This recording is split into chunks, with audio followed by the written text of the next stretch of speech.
Welcome to Mission Ignition, a new leadership development podcast from Catalyzer and Catalyzer Media, organized to introduce you to our team and approach to igniting leadership growth in your organization. I'm Steve Ingalls, President and CEO at Catalyzer, and we're excited to share another episode with you. We're having the worst day of our life. We're encountering people in the worst moments of their lives.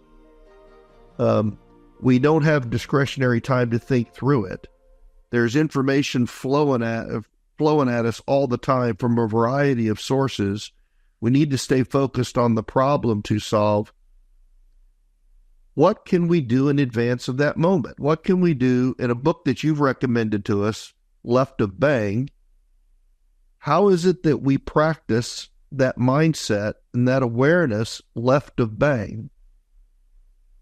A great point, Steve. And first, just to refer back to that book for anybody who hasn't had a chance to read it, it goes back to the wars we were fighting in the Middle East and the Marine Corps in the mid-2000s. And what the authors are describing was that the Corps came to discover that they weren't necessarily teaching tactical decision-making to their Marines. And they were expecting, perfect decisions and taking in all this information. And it was an interesting concept, and it really rang with me. Basically, what I took away from it was separating more of the strategic decision-making from tactical decision-making. If we're going to wait for the perfect in these, and I think that's part of what I could read in Uvalde, there wasn't a perfect. Lord knows if you're in the middle of an active shooter, there's going to be no perfect, and you can make the best decision possible, and you still may have a bad outcome. We can't control that. And I think it's easy to get caught up in a notion that, well, if I make a mistake, people might die. Well, people are dying in these situations. We have to be comfortable making that tactical decision, being comfortable that happens in a few moments, and you make the best decision you can, and then you move to the next decision that comes on. So that's what I took away from that book. I think can be critical for those of us in leadership is, as a leader, you also want to look at who's best equipped to make those decisions. And there's a reality that there's people in the field making those every day. They're practiced at it. And that goes to the high frequency.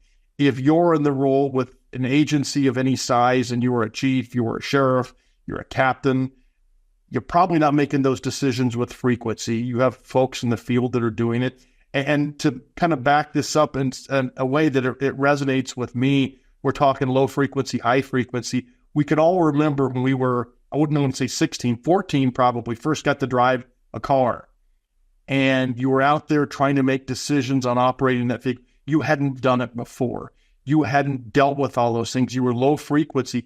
Those younger drivers have to make a decision about everything that they're doing.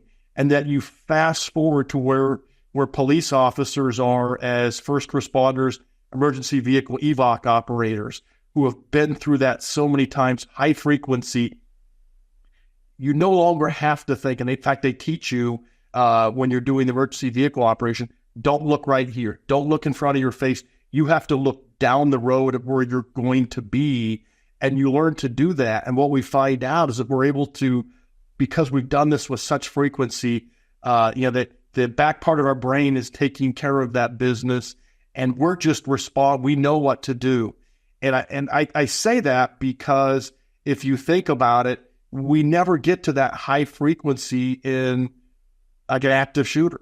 We're never going to be to that level. Well, I'd seen there are individuals in the professions that you gentlemen came through who fought in battles, and we can look at military veterans that fought battles all the time, and they probably got to the point they didn't have to think about it nearly as much.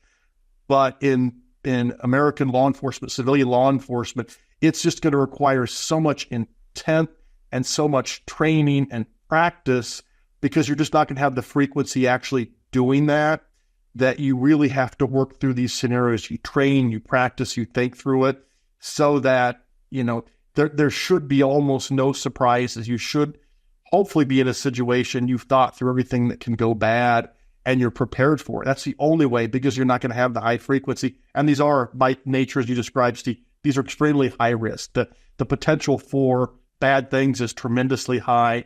And so you have to be to that point. You've worked it in your mind so many times. You've done it in training because you're not going to have that experience in the field. Thanks again for joining us on Mission Ignition. We hope you'll tune in again soon and make this one of your go-to sources for plain, practical thinking around the contemporary issues you, your leaders, and your organization are dealing with.